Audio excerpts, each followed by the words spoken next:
Le président de l'Union du peuple gabonais, M. Pierre Mamboundou, au palais de la présidence aujourd'hui avec Ali Bongo Ondimba.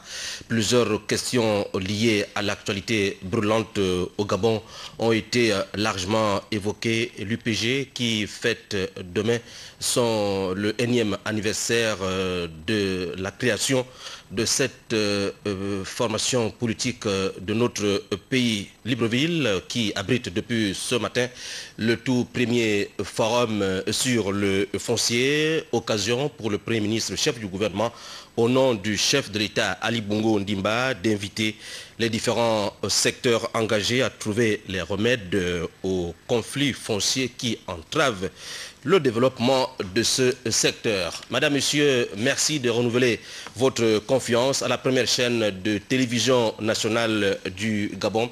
En ouverture de cette session principale d'information, sachez que sous la haute présidence de son Excellence Ali Bongo Ondimba, président de la République, chef de l'État, le Conseil des ministres se tiendra demain jeudi 14 juillet 2011 à 10 heures précises dans la salle habituelle au palais de la présidence de la République. Tous les membres du gouvernement présents sur le territoire national doivent prendre part à cette très importante réunion sur laquelle nous reviendrons avant la fin de ce journal. Au palais de la présidence où son Excellence Ali Bongo Ondimba a conféré longuement aujourd'hui avec le leader, disais-je, de l'Union du peuple gabonais, Pierre Mamboundou. Les questions politiques ont été largement évoquées. Presse présidentielle. En toile de fond de cette audience que le chef de l'État, Ali Bongo Ondimba, a accordé au patron de l'opposition gabonaise et leader de l'UPG, l'Union du peuple gabonais, Pierre Mamboundou, les questions liées à l'actualité nationale et internationale. Le président de la République m'a fait l'honneur de me recevoir. Au cours de cette audience, nous avons abordé des problèmes de l'heure. D'abord, le fait que le Gabon vienne de terminer de présider le Conseil de sécurité. Et nous avons aussi parlé de la situation nationale. Je suis revenu sur l'utilisation de la biométrie. Le président de la République a été égal à lui-même, puisqu'il m'a rappelé que de toute façon il est d'accord avec la biométrie et qu'il a donné des injonctions au gouvernement pour que le gouvernement fasse ce que la Cour constitutionnelle avait souhaité. L'audience s'est déroulée en présence du secrétaire général de la présidence de la République, Madame Laure Olga Ngunju. Le leader de l'UPG est sorti de cette rencontre avec la première autorité du pays, très satisfait.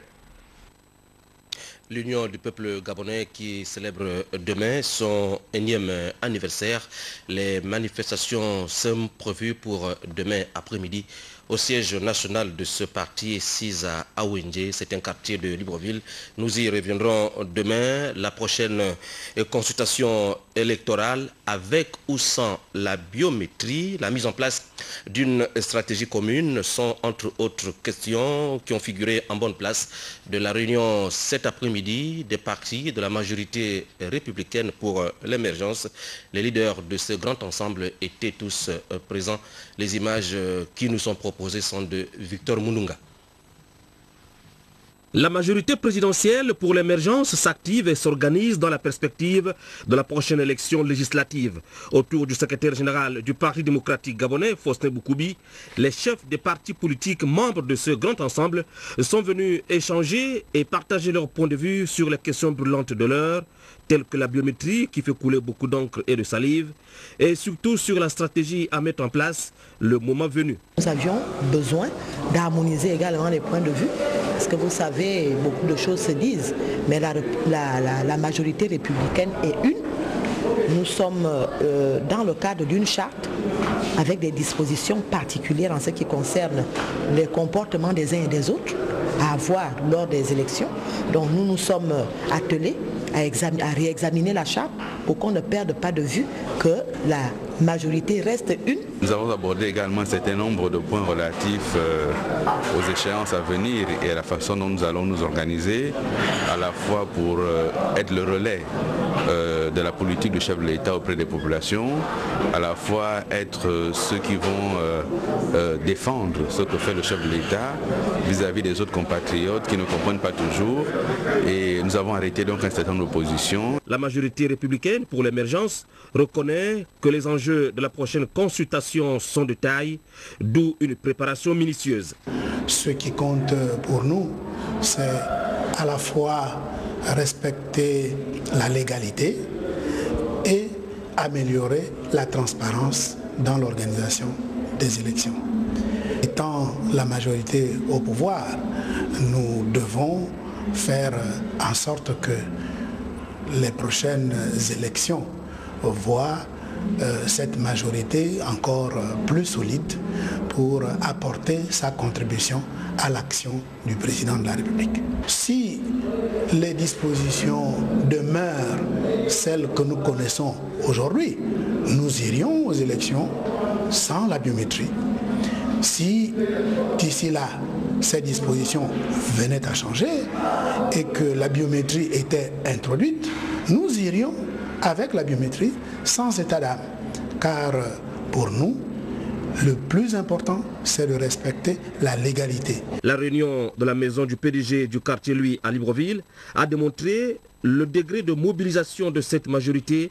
Et ici encore, la cohésion du groupe, mais surtout la fidélité ont été de mise. D'autres réunions de concertation se tiendront à des dates qui restent à fixer. Les questions électorales qui ont également figuré en bonne place de cette rencontre de prise de contact entamée par le ministre en charge du Parlement, M. Aurélien Ntuntum, par ailleurs responsable politique du 2e arrondissement à Libreville. Jean de Dieu Mambundu, Paulin Siaki, pour le reportage. Ces rencontres de prise de contact et de sensibilisation sur les enjeux politiques que notre pays va vivre dans quelques mois sont initiées par Aurélien Ntuntum, fils du 2e arrondissement.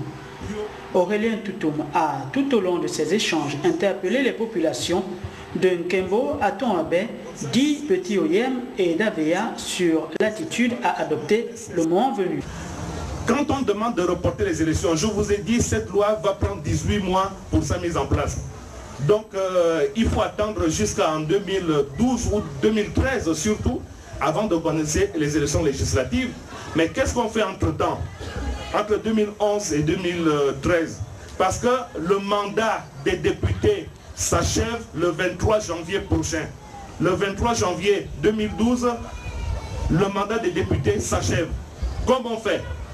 On n'aura plus de parlement. Au terme de ces échanges fructueux, les populations et leurs fils se sont séparés dans un élan de fraternité. Pour boucler ce volet politique, vous retiendrez que l'Union africaine et ses experts organisent depuis ce matin à Libreville un séminaire de renforcement des capacités des observateurs. Il est question de donner des rudiments à ceux qui seront chargés d'observer le prochain scrutin, non seulement au Gabon, mais également sur le continent africain. Le séminaire a eu lieu ce matin dans un hôtel de la place Amédée Style Ndungu, Kenikanga. Initié il y a quelques années au niveau des différentes sous-régions africaines, ce séminaire, le 3e du genre, vise à former les observateurs électoraux de l'Union africaine sur les techniques de l'observation des élections. Il s'agit ici de leur doter de connaissances et compétences nécessaires pour l'évaluation des scrutins dans nos pays. Ils suivent le déroulement des processus électoraux sur le terrain et donc ils accompagnent les États membres dans ce processus pour en assurer la transparence et la crédibilité. À en croire les statistiques, la plupart des élections en Afrique se déroulent bien. Mais force est de constater les conséquences de l'échec électoral que connaissent les pays africains suite aux contestations des résultats. Un peu plus de 200 élections que nous avons observées, on note un nombre infime d'élections qui ont dégénéré par la suite. Et d'ailleurs, ces élections qui ont dégénéré se sont bien déroulées. Et les conflits interviennent après, c'est-à-dire lors de la proclamation des résultats qui sont contestés de manière, j'allais dire, violente. Ce qu'on souhaite, c'est d'abord que la culture du fair play soit développée, que l'on sache accepter les résultats. Cette formation sur les élections démocratiques en Afrique rentre dans le cadre des activités de l'unité pour la démocratie et l'assistance électorale de l'Union africaine. Instance opportune offerte à ces agents observateurs pour se munir des munitions afin de prévenir les conflits post-électoraux dans notre continent. Autre grosse actualité du jour, je vous le disais, c'est l'organisation depuis ce matin à Libreville du tout premier forum national sur le foncier. Il est question pour le gouvernement et tous les participants invités de trouver des solutions en vue de venir donc à cette problématique de l'habitat social dans notre pays. Beaucoup de Gabonais se cherchent toujours. Voici le temps fort de la cérémonie d'ouverture avec Victor Mulunga et Julien Zingi. Examiner toutes les questions liées à la problématique du foncier au Gabon et envisager les stratégies de modernisation de ce secteur constituent là les principaux enjeux de ce premier forum national sur le foncier. Pour le ministre de l'Habitat et de l'Urbanisme, les objectifs du chef de l'État en matière d'habitat passent par la mise en place d'un système d'information moderne, performant et sécurisé pour la gestion du foncier au Gabon. À la faveur du Conseil des ministres délocalisé d'OIM, que le président de la République, son Excellence M. Ali Bongo Ondimba, a pris d'importantes décisions sur l'habitat. À ce sujet, il disait, je cite, « Afin de permettre la modernisation de notre politique foncière, j'ai donné instruction au ministre de l'économie et au ministre de l'urbanisme de me présenter une proposition complète de réforme visant à la fois les structures et le cadre régissant le foncier au Gabon. » Pour le représentant permanent du Fonds des Nations Unies pour l'alimentation, le problème du foncier occupe une place de choix dans le bassin du Congo et son institution est disposée à accompagner le Gabon dans la recherche des solutions liées au foncier. Excellences, Monsieur le Premier ministre, Excellences, Mesdames et Messieurs, la problématique foncière dans votre pays, au cœur du bassin du Congo, occupe une place centrale dans la gestion durable des forêts. La préservation du foncier forestier est une préoccupation majeure des politiques forestières depuis bientôt plus de 25 ans. L'enjeu est aujourd'hui de taille en raison de l'engagement du gouvernement gabonais dans la réduction de la déforestation et de la dégradation des forêts, contribuant ainsi significativement à la réduction des émissions de gaz à effet de serre. La cérémonie officielle d'ouverture, présidée par le chef du gouvernement Paul Biya Ogemba, a donné lieu aux travaux en commission qui s'achèveront vendredi prochain.